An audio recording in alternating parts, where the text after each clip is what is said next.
हम लोग आज देखेंगे कॉन्करेंसी क्या होता है। तो बेसिकली कॉन्करेंसी क्या होता है? कंप्यूटर में जब हम लोग multiple instruction at a same time हम लोग रन कर पाते हैं, एग्जीक्यूट कर पाते हैं, तो एबिलिटी को हम लोग कॉन्करेंसी बोलते हैं। जैसे कि हम लोग थ्रेड्स के बारे में पढ़े थे, थ्रेड क्या होता है? लाइट वेट प्रोसेस, बेसिकली वो इंडिपेंडेंट होता है एक दूसरे से, और एड्रेस पे उन लोग सेम शेयर करते हैं और उन लोग रन कर सकते हैं एट अ सेम टाइम। तो इसलिए क्या होता है कि प्रोसेस है, प्रोसेस के मल्टीपल थ्रेड्स हम लोग डिवाइड करते हैं। जैसे कि एग्जांपल हो गया हम लोग का एमएस वर्ड। अगर हम लोग एमएस वर्ड अगर रन करते हैं तो बेसिकली एक थ्रेड मान लो कि वो टेक्स्ट एडिटर है, जो बेसिकली हम लोग कीबोर्ड में इंटरप्ट दे रहे हैं कोई कीवर्ड दबा के, तो बेसिकली वो हम लोग का वहाँ प्रिंट हो रहा है, वहाँ हम लोग का जा रहे हैं। टेक्स्ट एडिटर में एक थ्रेड है जो हम लोग का स्पेल चेक कर रहे हैं, हम लोग जो भी वर्ड लिख रहे हैं उसकी स्पेलिंग सही है कि नहीं, वो एक थ्रेड उसको चेक कर रहे हैं। और एक हम लोग का थ्रेड है जो टेक्स्ट फॉर्मेट कर रहे हैं, जो हम लोग फॉर्मेट स्टाइल्स अप्लाई किए। तो बेसिकली मान लो कि अगर ये अलग अलग होता, जैसे कि हम लोग एक कुछ वर्ड लिख रहे हैं हम लोग, यानी एक कीबोर्ड इंटरप्ट से कुछ वर्ड लिखे, एक यानी पहले 5 सेकंड में हम लोग का टेस्ट एडिट हुआ, अगले 5 सेकंड में हम लोग का स्पेल चेक हुआ, अगले 5 सेकंड में टेस्ट फॉर्मेट हुआ, तो हम लोग को 15 सेकंड टोटल रुकना पड़ जाएगा। तो बेसिकली हम लोग को, यानी यूजर को उतना अच्छा नहीं लगेगा उसको कंप्यूटर रन करना। तो बेसिकली हम लोग थ्रेड से बेसिकली क्या करते हैं, कॉन्करेंसी को, कॉन्करेंसी जो एबिलिटी है उसको अचीव करते हैं और पैरेललिज्म हम लोग गेन करते हैं। तो जैसे कि क्या होता है कि हम लोग पढ़े थे कि प्रोसेस क्या होता है, हम लोग का आइसोलेटेड होता है, मेमोरी प्रोटेक्टेड होता है उसका। जैसे कि जो प्रोसेस है उसका एड्रेस स्पेस है, वो हम लोग का आइसोलेटेड रहता है, कोई दूसरे प्रोसेस को उसके एड्रेस स्पेस का कुछ लेना देना नहीं रहता और उसका एक्सेस भी नहीं रहता। बट थ्रेड क्या रहता है? थ्रेड हम लोग का सब प्रोसेस है, तो थ्रेड का जो एड्रेस स्पेस है वो हम लोग का सेम रहता है, जो प्रोसेस का एड्रेस स्पेस है वो सब थ्रेड्स का एड्रेस स्पेस रहता है। तो बेसिकली हम लोग शेयर करते हैं। तो हम लोग को थ्रेड को सीपीयू कैसे मिलता है? जैसे कि हम लोग देखें कि अगर प्रोसेस है, अगर उसको सीपीयू का टाइम स्लैश चाहिए तो ओएस हम लोग का बहुत शेड्यूलिंग एल्गोरिथम्स लगाता है और बेसिकली उसको शेड्यूल करते हैं। तो थ्रेड का क्या होता है? तो बेसिकली जैसे हम लोग प्रोसेस में प्रोग्राम काउंटर था, वैसे थ्रेड का भी प्रोग्राम काउंटर होता है। और हम लोग थ्रेड शेड्यूलिंग एल्गोरिदम भी यूज हम लोग का ओएस लगाता है सब थ्रेड्स में शेड्यूल करने में। और बेसिकली जो ये हम लोग का पीसी वो जो यानी हम लोग प्रोग्राम कंट्रोल ब्लॉक देखे थे, वैसे यहाँ थ्रेड कंट्रोल ब्लॉक होता है, उसमें थ्रेड के सब इंफॉर्मेशन स्टोर रहती है। तो बेसिकली ओएस उसको लोड वोड करके, अगर कंटेंट स्विच करने थ्रेड का तो बेसिकली उसको लोड करके वर्क करते हैं। जैसे कि हम लोग प्रोसेस का आर्किटेक्चर देखे थे कि बेसिकली एक स्टैक है, एक हीप है, जो बेसिकली चेंज हो सकते हैं जिसके साइज, डेटा और टेक्स्ट। डेटा हम लोग का जो बेसिकली हम लोग जैसे कि मान लो फंक्शन वंक्शन का डेटा दे दी या फिर कुछ स्टैटिक या ग्लोबल डेटा है वो, और टेक्स्ट हम लोग का कंपाइल्ड कोड। तो बेसिकली ये प्रोसेस था। बस थ्रेड में हम लोग का एक चीज क्या आ जाता है कि इसमें स्टैक दो दो स्टैक होते हैं अपने पास। दो स्टैक है, एक ही एक डेटा और एक टेक्स्ट, तो बेसिकली एक स्टैक बस इसमें बढ़ जाता है। तो हम लोग ठीक है, मल्टी थ्रेडिंग हम लोग यूज कर रहे हैं कॉन्करेंसी को बेसिकली अचीव करने के लिए, कॉन्करेंसी वाली एबिलिटी को अचीव करने के लिए। तो बेसिकली इसका बेनिफिट्स क्या है? हम लोग का देखो, पहला तो है रिस्पॉन्सिवनेस, जो यूजर कर रहा है उसको बहुत रिस्पॉन्सिव लग रहे हैं उसके जो, यानी बेसिकली यूजर कुछ भी कर रहा है उसको बहुत सारे थ्रेड्स बैक एंड अपना वर्क कर रहे हैं, जिससे कि हम लोग को यूजर को एक रिस्पॉन्सिव एनवायरनमेंट मिले। हम लोग का रिसोर्स शेयरिंग भी अच्छे से हो पाता है, क्योंकि बेसिकली हम लोग शेयर करते हैं मेमोरी थ्रेड्स अपने बीच में। तो रिसोर्स शेयरिंग बहुत अच्छे से हो जाता है। और थ्रेड कंटेंट स्विच हम लोग का इकोनॉमिकल भी है, क्योंकि हम लोग को एड्रेस स्पेस को इसमें स्विच नहीं करना पड़ता जब हम लोग कंटेंट स्विच करते हैं। और बेसिकली जो मल्टी कोर सीपीयू जो कि आजकल हम लोग यूज करते हैं, उसमें थ्रेड उसको ज्यादा अच्छे से यूटिलाइज करते हैं। तो जैसे कि मान लो कि हम लोग का क्या है कि मल्टीपल थ्रेड्स रन, एक हम लोग का डेटा पॉइंट है। डेटा पॉइंट का मान लो करंट डेटा जो उसमें सेव्ड है वो उसका 11। और हम लोग चार, हम लोग के पास चार थ्रेड है, और चार thread at a same time हम लोग का उसको इंक्रीमेंट करने का कोशिश कर रहे हैं। तो बेसिकली इंक्रीमेंटेशन का हम लोग पहले समझ जाते हैं कि अगर हम लोग एकदम कंप्यूटर लेवल में देखें तो अगर इंक्रीमेंट करते हैं वो दो स्टेप में होता है। पहले एक टेम्प, हम लोग टेम्प वेरिएबल बनाते हैं जिसमें काउंट जो भी वेरिएबल है उसका +1 सेव करते हैं। देन फिर जो वेरिएबल है उसको हम लोग टेम्प की वैल्यू दे देते हैं। तो बेसिकली हम लोग का क्या है कि बहुत सारे थ्रेड्स है, A B C D, सब लोग एट अ सेम टाइम हम लोग का जो डेटाबेस है उसकी वैल्यू को चेंज करना चाह रहे हैं, इंक्रीमेंट करना चाह रहे हैं। तो क्या है कि मान लो कि जैसे हम लोग देखें कि हम लोग अगर इंक्रीमेंट करते हैं तो हम लोग का दो सीपीयू इंस्ट्रक्शंस हम लोग का फॉलो होते हैं। तो मान लो कि एक थ्रेड ए आया और जो 11 वैल्यू थी उसको टेम्प में उसको 11 + 1 कर दिया 12। But at the same time हम लोग का थ्रेड भी आ गया, और जो क्या है कि टेम्प को वो भी 11 कर दिया। तो बेसिकली हम लोग देख रहे हैं कि दो थ्रेड काम किए, दोनों थ्रेड को जो हम लोग को लॉजिकली देखेंगे तो +2 करना चाहिए था, पर क्या है कि वो +2 नहीं हुआ, +1 बस हुआ। अगर हम लोग काउंट की वैल्यू देखी 12 ही आया। तो बेसिकली ये डेटा इनकंसिस्टेंसी हो गई, क्योंकि हम लोग को इंक्रीमेंट बाय 2 करना था बट इंक्रीमेंट बाय 1 ही हो रहा है। तो बेसिकली इसको रेस कंडीशन बोलते हैं। रेस कंडीशन यानी कि मल्टीपल थ्रेड या मल्टीपल प्रोसेस जब एक ही सेम डेटा को शेयर्ड मेमोरी को एक्सेस करके उसकी वैल्यू को अपडेट करने का ट्राई करते हैं, तो बेसिकली वो थ्रेड के बीच में रेस कंडीशन लग जाती है कि बेसिकली कौन सा पहले थ्रेड हम लोग का रन करे, कौन सा पहले उसको एक्सेस करे और उसको मॉडिफाई करे। तो बेसिकली जो डेटा हम लोग को एज अ रिजल्ट यहाँ मिलता है पूरा रेस कंडीशन का, वो इनकंसिस्टेंट होता है और नॉट रिलायबल। कभी वो हम लोग को 11 मिल रहा है, कभी 12 मिल रहा है, कभी 13। तो हम लोग ऐसा नहीं चाहते, हम लोग चाहते हैं कि हम लोग को रिलायबल डेटा मिले, कंसिस्टेंट डेटा मिले। तो बेसिकली अगर यहाँ देखें हम लोग का एग्जांपल में क्या यूज किए, जैसे कि हम लोग आधार सेंटर है। आधार सेंटर हम लोग का डेटाबेस हो गया, जहाँ हम लोग के टोटल कितने आधार कार्ड्स हैं वो हम लोग का डेटा उसका स्टोर है। और ये ABC हम लोग के ABCD हम लोग का ऑफिसेज है, जहाँ से जो आधार, जो हम लोग के सेंटर वाले जो पीपल है उन लोग अपना आधार को ऐड करवा रहे हैं। तो बेसिकली हम लोग इसका एग्जांपल ले सकते हैं। तो आधार कार्ड जो सेंटर है या फिर जो शेयर्ड मेमोरी है, वो हम लोग का क्या हो जाए, क्रिटिकल सेक्शन। तो क्रिटिकल सेक्शन कुछ नहीं होता है, बेसिकली हम लोग का जो शेयर्ड मेमोरी होता है, जो थ्रेड्स हैं उन लोग का जो शेयर्ड मेमोरी होता है, जिसमें बेसिकली बहुत सारे थ्रेड्स हैं, एट अ सेम टाइम हम लोग का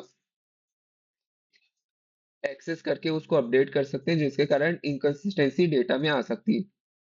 और रेस्ट कंडीशन क्या है, बेसिकली मल्टीपल थ्रेड है, एट अ सेम टाइम उन लोग एक क्या बोल सकते हैं, शेयर्ड मेमोरी को एक्सेस करके अपडेट करने का ट्राई करें, तो बेसिकली वो रेस्ट कंडीशन हो जाती है कि थ्रेड 1 पहले करेगा, थ्रेड 2 पहले करेगा, तो बेसिकली उसको रेस्ट कंडीशन बोलते हैं। अब ठीक है, हम लोग रेस कंडीशन समझ लिए, हम लोग समझ गए कि ये खराब भी है क्योंकि हम लोग का डेटा इनकंसिस्टेंट हो रहा है। तो पर इसका सॉल्यूशन क्या है? हम लोग का पहला सॉल्यूशन है कि हम लोग एटॉमिक ऑपरेशन या वेरिएबल यूज करें, जैसे कि हम लोग अभी देख रहे थे। इंक्रीमेंट जो होता है ऑपरेशन, वो बेसिकली दो सीपीयू इंस्ट्रक्शन में होता है, सीपीयू साइकिल इंस्ट्रक्शन में। तो बेसिकली अगर हम लोग उसको एक ही सीपीयू साइकिल इंस्ट्रक्शन कर दे, तो हम लोग को अगर multiple thread eight the same time update भी करना चाह रहे हैं डेटा को, तब भी हम लोग का डेटा इनकंसिस्टेंट नहीं होगा। तो क्या है कि C++ लेवल जो प्रोग्रामिंग लैंग्वेज है, उसमें हम लोग को एटॉमिक वेरिएबल बनाने का हम लोग को बेसिकली दे देते हैं हम लोग को C++ बाय डिफॉल्ट। बट क्या है कि most of the programming language में वो हम लोग को कैपेबिलिटी नहीं रहता एटॉमिक वेरिएबल बनाने का। तो दूसरा हम लोग यूज करते हैं म्यूचुअल एक्सक्लूजन। म्यूचुअल एक्सक्लूजन क्या है कि basically mutual exclusion internally lock और म्यूटेक्स को यूज करते हैं। बेसिकली क्या करते हैं कि मान लो कि एक थ्रेड 1 आया, क्रिटिकल सेक्शन में पहले घुस गया, तो क्या करेगा, थ्रेड 1 क्रिटिकल सेक्शन को लॉक कर देगा। और जब तक अपना काम नहीं करेगा वो लॉक लगा के रखेगा, और जैसे ही वो क्रिटिकल सेक्शन को लीव करेगा, तो लॉक को अनलॉक कर देगा, जो क्रिटिकल सेक्शन उसको अनलॉक कर देगा। और बेसिकली नोटिफाई कर देगा थ्रेड 2 को कि मेरा काम हो गया, अब थ्रेड 2 अपना वो कर सकता है। तो इससे क्या होगा, डेटा कंसिस्टेंट होगा। पहले जो 11 वैल्यू था, थ्रेड 1 आया, लॉक लगा दिया, उसको 12 कर दिया, फिर लॉक को अनलॉक कर दिया। फिर हम लोग का थ्रेड 2 आया, वो देखा कि 12 वैल्यू है, तो उसको फिर इंक्रीमेंट कर दिया बाय 1, लॉक लगा के, फिर उसको रिलीज कर दिया लॉक को, फिर हम लोग का वो 13 हो गया वैल्यू। तो बेसिकली डेटा इनकंसिस्टेंसी वाला हम लोग का जो प्रॉब्लम है, वो एटॉमिक वेरिएबल या म्यूचुअल एक्सक्लूजन के थ्रू हम लोग रेस कंडीशन है प्रॉब्लम का सॉल्यूशन हम लोग फाइंड आउट कर सकते हैं। तो बेसिकली अगर हम लोग ओवरऑल देखें जितना होना चाहिए, बेसिकली अगर क्रिटिकल सेक्शन वाला केस आ रहा है हम लोग का, तो हम लोग के जो सॉल्यूशन है उसमें तीन नेसेसरी हम लोग के होने ही चाहिए, यानी तीनों एक साथ होना चाहिए। पहला है म्यूचुअल एक्सक्लूजन, की बेसिकली अगर कोई थ्रेड आ रहा है या प्रोसेस आ रहा है, तो लॉक लगा दे शेयर्ड मेमोरी में, जिससे कि जब तक वो वर्क कर रहा है तो दूसरा कोई एक्सेस ना कर पाए उसको और अपडेट ना कर पाए। दूसरा है कि प्रोग्रेस। प्रोग्रेस का मीनिंग है कि बेसिकली जो ऑर्डर हम लोग है, जो हम लोग शेयर्ड मेमोरी उसके थ्रेड को एक्सेस करने का जो ऑर्डर है, यानी पहले थ्रेड 1 करेगा देन थ्रेड 2, हम लोग कहीं फिक्स नहीं करना है, वो थ्रेड 2 भी पहले कर सकता है, थ्रेड 1 भी पहले कर सकता है, हम लोग ऐसा सॉल्यूशन बनाना है। और तीसरा है कि हम लोग जो सॉल्यूशन है उसमें बाउंडेड वेटिंग होना चाहिए। क्या है कि हम लोग देखते हैं कि मान लो कि म्यूचुअल एक्सक्लूजन है, तो अगर हम लोग लॉक लगा दी, तो ऐसा केस हो सकता है कि इसके लॉक तो लगा रहे, पर बाकी जो फर्दर थ्रेड है उसको इनडेफिनाइट वेट करना पड़ रहा है, बेसिकली वो रिलीज कर ही नहीं पा रहा है, जो थ्रेड लॉक लगा है वो रिलीज हो ही नहीं पाया, तो इसके कारण इनडेफिनाइट वेट हो रहा है। हम लोग को वैसा भी नहीं करना, हम लोग को लिमिटेड वेटिंग टाइम रखना है। तो जैसे कि हम लोग ट्राई करते हैं कि जो हम लोग का क्या है, क्रिटिकल सेक्शन वाला है, या हम लोग उसको फ्लैग है, जो हम लोग फ्लैग बुलियन वैल्यू उसका यूज करके क्या हम लोग सॉल्व कर सकते हैं। तो मान लो कि दो थ्रेड है हम लोग का, थ्रेड 1 थ्रेड 2। तो आप ये कोड जो है, जो वाइल लूप में जो कोड लिखा है उसको आप एक बार देख लो। इसके आप देखोगे समझ जाओगे क्या होता है कि वाइल अगर हम लोग टर्न इसका जीरो जब तक नहीं है तब तक हम लोग वेट करा रहे थ्रेड वन को। और अगर जैसे ही जीरो हो गया तो हम लोग का नेक्स्ट लाइन चलेगा और सीएस में एंटर करेगा क्रिटिकल सेक्शन में। और फिर टर्न को दूसरा कर देगा अपना काम करने के बाद फिर रिलीज कर देगा। तो सेम यहाँ हो रहा है कि थ्रेड टू में क्या है कि पहले हम लोग का वो है वो थ्रेड जब तक टर्न वन नहीं हो रहा है तब तक वेट कर रहे हैं तो ये।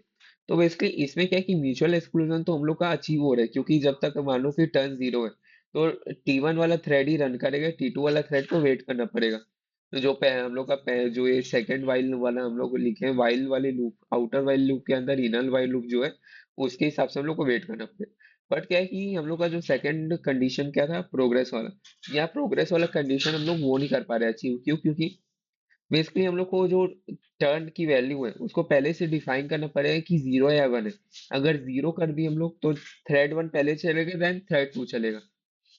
और अगर हम लोग वन कर दिए तो पहले थ्रेड टू चलेगा देन थ्रेड वन चलेगा। तो बेसिकली हम लोग ऑर्डर फिक्स कर रहे हैं, हम लोग को ऑर्डर और फिक्स करना नहीं। तो जो सिंगल फ्लैग वाला जो हम लोग सॉल्यूशन हम लोग ट्राई किए हैं, उसका हम लोग अगर इम्प्रूवमेंट वर्जन देखें, इम्प्रूव्ड वर्जन देखें, वो पीटरसन सॉल्यूशन। तो पीटरसन सॉल्यूशन क्या यूज किया, पीटरसन हम लोग का जो भी थे वो हम लोग का एक एरे ऑफ फ्लैग यूज की और एक टर्न वेरिएबल यूज की। तो इसके लिए आप लोग सॉल्यूशन देख सकते हो क्या कि पहले तो जो अगर थ्रेड बने तो फ्लैग फ्लैग ऑफ जीरो को हम लोग ट्रू कर दिए और टर्न हम लोग दूसरे का दे दिए यानी दूसरे वाले का दे दिए। और हम लोग तब तक वेट किए जब तक यानी टर्न भी दूसरे का है और फ्लैग वाला दूसरे का भी ट्रू है, तब तक हम लोग वेट कर रहे हैं। अगर जैसे ही कंडीशन दोनों में से एक भी कोई कंडीशन हम लोग का फॉल्स हुआ तो हम लोग क्रिटिकल सेक्शन में गए, फिर अपना वर्क किए, फिर अपने फ्लैग जो है करंट फ्लैग उसको फॉल्स कर दिए। तो बेसिकली सेम यहाँ हुआ है। एक बार आप अगर पॉज करके देखोगे तो समझ में आ जाएगा। तो इसमें क्या है कि म्यूचुअल एक्सक्लूजन प्रोग्रेस दोनों हम लोग का अचीव हो रहा है। हम लोग को क्या है कि टर्न की वैल्यू पहले से डिफाइन नहीं करनी पड़ रही। ये हम लोग का कौन सा थ्रेड पहले जाएगा हम लोग का क्रिटिकल सेक्शन में पहले रन करेगा उसमें डिसाइड होगा कि टर्न की पहली वैल्यू वन है कि जीरो। जैसे कि मान लो थ्रेड वन में पहले घुस गए तो थ्रेड वन में पहले आया, पहले दोनों में फॉल्स है तो फ्लैग ऑफ जीरो हम लोग का ट्रू हो गया, टर्न भी हम लोग का वन हो गया। अब वाइल में हम लोग देखे टर्न वन है, फ्लैग ऑफ वन क्या है, ट्रू। फ्लैग ऑफ वन पहले से फॉल्स है हम लोग ट्रू नहीं कर पाए इसको, बेसिकली इसमें आया ही नहीं, हम लोग का थ्रेड ही अभी तक ओपन हुआ ही नहीं। तो इसके लिए क्या है कि ये हम लोग का टूट जाएगा लूप, इसका कंडीशन फॉल्स हो जाएगा, फिर क्रिटिकल सेक्शन में जो भी वर्क करना है थ्रेड वन करेगा, देन अपने फ्लैग को वो फॉल्स कर देगा। तो बेसिकली अगर थ्रेड टू जब एंटर करा तो बेसिकली वो भी सेम केस करेगा ना। तो बेसिकली प्रोग्रेस भी हम लोग यहाँ हम लोग का हो पा रहा है क्योंकि ऑर्डर हम लोग फिक्स नहीं किए। बट बेसिकली जो ये सॉल्यूशन है बेसिकली वो दो थ्रेड में ही वर्क करेगा। अगर मान लो कि हम लोग का जो सिस्टम है वो टू थ्रेडेड है यानी बेसिकली दो थ्रेड बस उसमें वर्क करते हैं कंकरेंटली, तो बेसिकली उसके लिए बस है सॉल्यूशन। तो हम लोग लॉक्स समझ रहे हैं, लॉक्स क्या होते हैं, बेसिकली जो क्रिटिकल सेक्शन है जो शेयर्ड मेमोरी है, अगर उसमें मल्टीपल हम लोग कॉन्करेंसी वाला सिस्टम यूज करते हैं तो बेसिकली हम लोग का क्या होता है कि अगर eight the same time multiple thread उसमें वैल्यू अपडेट करने का ट्राई करते हैं तो डेटा इनकंसिस्टेंट हो जाता है हम लोग का और हम लोग का रेस कंडीशन आता है। तो बेसिकली वही हम लोग लॉक्स के थ्रू म्यूचुअल एक्सक्लूजन अचीव करते हैं जिससे कि ये जो डेटा इनकंसिस्टेंसी है वो बताएं। तो पर लॉक्स का डिसएडवांटेज क्या है, क्या है कि कंटेंशन। तो इसमें क्या है कि अगर हम लोग थ्रेड वन है, मान लो कि थ्रेड वन पहले चले गए हम लोग का कहाँ क्रिटिकल सेक्शन लॉक लगा दिया, तो थ्रेड टू और थ्रेड थ्री भी मान लो वेट कर रहे हैं वो क्रिटिकल सेक्शन को एक्सेस करने का। तो क्या है कि ये बिजी वेटिंग हो रहा है। तो बिजी वेटिंग में क्या होता है कि जो सीपीयू साइकिल है वो वेस्ट होते हैं, बाकी जो थ्रेड है वो बिजी वेटिंग कर रहे हैं जिसके कारण सीपीयू साइकिल वेस्ट होता है। मान लो कि अगर थ्रेड वन है कुछ उसमें फॉल्टी कोड है, वो फॉल्टी कोड है और मान लो कि एग्जिट कर दिए, वो क्रिटिकल सेक्शन में था कुछ फॉल्ट हुआ और वहां से एग्जिट कर दिया वो बिना उसको रिलीज किए क्रिटिकल सेक्शन को, तो क्या है कि बाकी थ्रेड्स में उसको इंडेफिनाइट वेट करना पड़ जाएगा जिसके कारण हम लोग को बेसिकली वर्क हो ही नहीं पाएगा अच्छे से। और दूसरा हम लोग का है डिसएडवांटेज डेडलॉक। बेसिकली क्या होता है कि हम लोग मल्टी मल्टी थ्रेडेड सिस्टम में जब वर्क करते हैं तो मान लो कि दो प्रोसेस हैं, दोनों के अलग अलग रिक्वायरमेंट है। बट जो प्रोसेस वन का रिक्वायरमेंट है वो प्रोसेस टू होल्ड करके रखे और जो प्रोसेस टू का रिक्वायरमेंट है रिसोर्सेज का वो प्रोसेस वन होल्ड करके रखे। तो बेसिकली सर्कुलर फैशन में हम लोग का क्या है वेटिंग कंडीशन बन जाता है यानी कि बेसिकली पी वन को जो रिसोर्स चाहिए वो पी टू के पास है P2 को जो रिसोर्स चाहिए वो P1 के पास है, तो ये बेसिकली इंडेफिनाइट वेट हो जाता है हम लोग का। कभी भी हम लोग का कोई प्रोसेस हम लोग का रन ही नहीं कर पाते क्योंकि इसका रिसोर्स ही नहीं है जो उसको चाहिए। और बेसिकली सर्कुलर फैशन में तो बेसिकली इसको डेड लॉक बोल देते हैं। अब तीसरा और चौथा जो हम लोग का डिसएडवांटेज तीसरा है कि डिबगिंग। बेसिकली मल्टी थ्रेडेड में क्या है कि कोड इतना कॉम्प्लेक्स हो जाता है कि डीबग करना बहुत ही मुश्किल है अगर कुछ एरर वगैरह आ गई। और हम लोग का क्या है कि चौथा है स्टारवेशन। तो मान लो कि लो प्रायोरिटी थ्रेड है, मान लो कि वो क्रिटिकल सेक्शन में चले गए और उसको लॉक लगा दिए। तो हाई प्रायोरिटी थ्रेड है उसको अपना क्या है कि अगर मान लो कि हाई प्रायोरिटी थ्रेड आया जो कि बहुत ही इंपॉर्टेंट है ओएस को उसको प्रोसेस करना है जल्दी, बट क्या है कि वो उसको वेट करना पड़ेगा कि जब वो लो प्रायोरिटी थ्रेड है वो क्रिटिकल सेक्शन को जब तक रिलीज नहीं करेगा तब तक वो वेट नहीं कर सकता, तो बेसिकली स्टारवेशन वाला कंडीशन आ जाता है। तो बेसिकली हम लोग का वही है कि जो डेड लॉक है हम लोग उसको यूज करके एक अच्छा और हम लोग यूजफुल वो बनाते हैं कंडीशनल वेरिएबल। इसलिए कंडीशनल ये क्या है कि इंटरनली लॉक यूज करते हैं और हम लोग को दो मेथड प्रोवाइड करते हैं, वेट और सिग्नल। तो बेसिकली जैसे हम लोग क्लासेस वर्सेस फाउंड हम लोग वो बनाते हैं, जो हम लोग का वो है प्रोग्रामिंग लैंग्वेज। क्या हो गया, जा सकते हो सर आप लोग फेमस हो जाओगे वीडियो में। हाँ तो वेट और जो सिग्नल वाला हम लोग का है, जैसे हम लोग क्लास है उसके अंदर मेथड बना देते हैं। तो बेसिकली वही है जैसे कि थ्रेड थ्रेड बनाया उसको क्रिटिकल सेक्शन एक्सेस करना है तो हम लोग क्या की वेट कंडीशन वो लगा दी। अगर वेट कंडीशन लगाए तो दूसरे थ्रेड है तब तक वो एक्सेस नहीं कर पाएंगे। मान लो कि क्रिटिकल सेक्शन में जो है T1 थ्रेड का उसका एक्सेस कर लिया और उसका काम वाम सब खत्म हो गया, तो सिग्नल कर देगा नोटिफाई कर देगा बाकी थ्रेड्स को कि बेसिकली मेरा वर्क पूरा हो गया वो सब। तो यही है हम लोग का जो बेसिकली थ्रेड में हम लोग देख रहे थे, बेसिकली वही है, बस यहाँ हम लोग जो एक कंडीशनल वेरिएबल इसकी लॉक को इंटरनली यूज करते हैं और हम लोग को वेट और सिग्नल मेथड प्रोवाइड कर देते हैं। बट इसमें अलग क्या है, बेसिकली लॉक्स और कंडीशनल ये अलग क्या है कि बेसिकली लॉक जो है वो हम लोग का जब हम लोग नोटिफाई करते हैं वो सब लोग को नोटिफाई नहीं कर सकते, यानी बेसिकली एक लॉक लगाया, वो लॉक लगा दिया, लॉक लगाया फिर हम लोग का जब रिलीज करते हैं तो बेसिकली ऐसा ही नहीं कि वो बाकी थ्रेड को जाके वो नोटिफाई कर रहे कि मेरा काम खत्म हो गया, अब जो दूसरे थ्रेड है उसमें वर्क कर सकते हैं। तो बताता नहीं है, तो बेसिकली ये है कि सीपीयू को बार बार चेक लगाना पड़ता है कि क्या वर्क खत्म हो गया, वर्क खत्म हो गया, जिससे कि दूसरे थ्रेड है उसको एक्सेस मिले। बट नोटिफाई वाले में क्या होता है कि ये नोटिफाई कर देते हैं बेसिकली बाकी थ्रेड को कि मेरा वर्क खत्म हो गया, तो इसके कारण क्या है कि सीपीयू को फालतू जो अपना वो है टाइम उसमें नहीं लगाना पड़ता चेक में, चेक करने के लिए। तो हम लोग का अलग अगला आता है सीमाफोर। तो बेसिकली ये सिंक्रोनाइजेशन टूल है। बेसिकली सीमाफोर क्या है कि एक इंटीजर वेरिएबल होल्ड करता है और मल्टीपल इंस्टेंसेस जनरेट करता है। तो बेसिकली क्या है कि मान लो सीमाफोर की वैल्यू 3 है, तो जो हम लोग का शेयर रिसोर्स है उसके तीन वो ब्लॉक बना देगा, कॉपी टाइप का समझ लो कि तीन कॉपी बना देगा। और जो मल्टीपल थ्रेड है मान लो तीन थ्रेड है, thread one thread two thread three, तो इसलिए तीनों को अलग अलग हम लोग के जो कॉपीड हम लोग का वो है शेयर रिसोर्स उसका एक्सेस दे देगा इंस्टांसेस को। तो इसलिए वही है। और मान लो कि तीनों को एक्सेस दे दिया तो हम लोग का सीमाफोर की वैल्यू जीरो हो गई। तो अगर जीरो हो गई यानी बेसिकली और इंस्टांसेस उसके पास अवेलेबल नहीं है दूसरे थ्रेड को अभी देने के लिए। तो बेसिकली मान लो कि थ्रेड फोर आया तो थ्रेड फोर को थोड़ा वेट करना पड़ेगा, तीनों में से जो पहले खाली होगा शेयर रिसोर्स का एक्सेस वो फिर थ्रेड फोर उसको एक्सेस करेगा। तो वेट और सिग्नल हम लोग कंडीशन फॉर्म कर सकते हैं क्योंकि फंक्शन है, तो हम लोग बेसिकली इसको देख सकते हैं कि वेट में क्या है कि हम लोग का जो एस का वैल्यू सीमाफोर का वैल्यू उसको हम लोग माइनस कर रहे हैं और सिग्नल में हम लोग प्लस कर रहे हैं। और इसमें ब्लॉक हो रहा है, इसमें हम लोग बेसिकली इसको देख सकते हैं आप अच्छे से और बेसिकली नेट में भी सर्च कर सकते हैं। तो इसलिए अगर मान लो कि सीमाफोर की वैल्यू अगर वन होती है यानी जो इंस्टांसेस हम लोग बना रहे हैं वो वन है, तो बेसिकली हम लोग उसको बाइनरी सीमाफोर बोलते हैं। बेसिकली ये म्यूटेक्स की तरह हम लोग का काम करता है, इसकी वैल्यू में जीरो और वन हो सकती है। और अगर मान लो कि जो सीमाफोर है उसकी वैल्यू जो वन है उससे ज्यादा है तो हम लोग उसको काउंटिंग सीमाफोर बोलते हैं। बेसिकली क्या है कि इसमें ज्यादा हम लोग के इंस्टांसेस हो सकते हैं, यानी बेसिकली ज्यादा वैल्यूज हम लोग का सीमाफोर ले सकते हैं। और जो वही है बाइनरी सीमाफोर है उसको म्यूटेक्स भी बोलते हैं हम लोग। तो वही है कि हम लोग का सिंक्रोनाइजेशन टूल हम लोग इतना सारा पढ़े। अब सिंक्रोनाइजेशन बहुत सारे पॉपुलर वो भी है प्रॉब्लम्स, जैसे कि पहला प्रॉब्लम है प्रोड्यूसर कंज्यूमर प्रॉब्लम। तो बेसिकली क्या है कि एक हम लोग का बाउंडेड हम लोग का बफर है, फाइनाइट साइज का बफर है, और हम लोग के दो थ्रेड है, प्रोड्यूसर थ्रेड और कंज्यूमर थ्रेड। प्रोड्यूसर थ्रेड का काम क्या है कि वो प्रोड्यूस करेगा आइटम को और हम लोग के बफर में ऐड करेगा। कंज्यूमर थ्रेड का काम है कि वो जो बफर में जो आइटम ऐड किया प्रोड्यूसर, उसको कंज्यूम करेगा और उसको रिमूव करेगा बफर से। तो बेसिकली इसमें हम लोग को सिंक्रोनाइज क्या करना है, बेसिकली मान लो कि अगर मान लो कि बफर हम लोग का एम्प्टी है, तो हम लोग को जो कंज्यूमर है उसको रोक के रखना है कि वो अगर बफर एम्प्टी है तो उसको रिमूव करने का ट्राई मत करे कोई आइटम को, ना एरर आ जाएगा। अगर मान लो कि बफर फुल है तो हम लोग को प्रोड्यूसर को रोकना है कि वो प्रोड्यूस करे मत आइटम और उसमें ऐड मत करे, क्योंकि बफर में जगह ही नहीं है, फाइनाइट स्पेस है।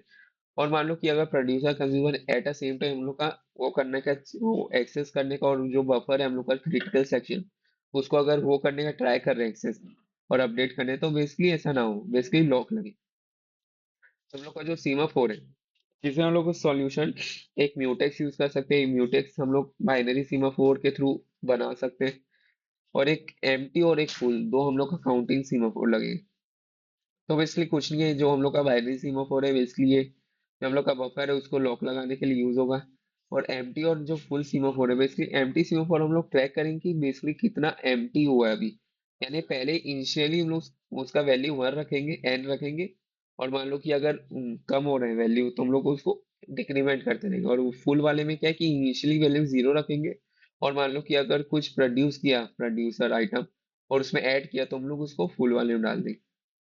तो बेसिकली इसका एक हम लोग एल्गोरिदम समझोगे, एल्गोरिदम टाइप का, बेसिकली इसको देख सकते हो पॉज करके। और जो हम लोग का दूसरा है सिंक्रोनाइजेशन वाला प्रॉब्लम, वो है reader writer problem. Reader writer problem क्या है कि बेसिकली एक डेटाबेस है या फाइल है मान लो, वो क्रिटिकल सेक्शन है और उसको मल्टीपल रीडर राइटर हम लोग के जो थ्रेड है वो हम लोग का एक्सेस करने का ट्राई कर रहे हैं, अपडेट करने का ट्राई कर रहे हैं। तो बेसिकली इसमें सिंक्रोनाइजेशन हम लोग कहाँ करना पड़ेगा, मान लो केस वन है, मल्टीपल रीडर है, एक फाइल है उसको एक्सेस करने का ट्राई कर रहे हो, उसको रीड करने का ट्राई कर। तो बेसिकली हम लोग को यहाँ कुछ हम लोग का क्रिटिकल सेक्शन फॉर्म नहीं हो रहा है, यानी इशू क्रिटिकल सेक्शन है मल्टीपल, तो थ्रेड वो कर रहे हैं at the same time access कर रहे हैं, पर अपडेट नहीं हो रहा है यहाँ, क्योंकि उन लोग रीड बस कर रहे हैं। तो बेसिकली तब हम लोग को कुछ करने की जरूरत नहीं है। पर केस टू क्या है कि मान लो कि एक राइटर है, वो राइट करने का ट्राई कर रहे हैं, एक रीडर या मल्टीपल रीडर रीड करने का ट्राई कर रहे हैं। मान लो कि राइटर है वो कुछ अपडेट कर रहे हैं, सेव नहीं की है, और एट द सेम टाइम हम लोग का रीडर थ्रेड है वो उसको रीड करने का ट्राई कर रहे हैं। तो मान लो रीड वो कुछ किया इंफॉर्मेशन, पर राइटर क्या है कि जस्ट उसको अपडेट किया है जो उसमें इंफॉर्मेशन है उसको। तो बेसिकली इसमें क्या है कि डेटा इनकंसिस्टेंस हो सकता है, तो बेसिकली यहाँ ही हम लोग को सिंक्रोनाइजेशन हम लोग करना पड़ता है। तो इसकी वही है, हम लोग सॉल्यूशन में सीमाफोर यूज करेंगे, पर कैसे कैसे यूज करेंगे, एक हम लोग का म्यूटेक्स यूज होगा जो कि बाइनरी सीमाफोर होगा। बेसिकली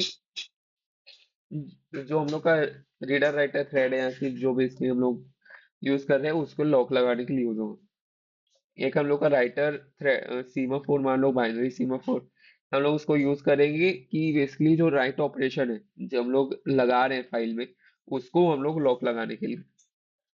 और एक रीड काउंट हम लोग वेरिएबल यूज करेंगे, टीचर बेसिकली कितने हम लोग के क्या बोलते हैं रीडर एट अ टाइम हम लोग रीड कर रहे हैं, बेसिकली रीड काउंट से हम लोग मैनेज करेंगे।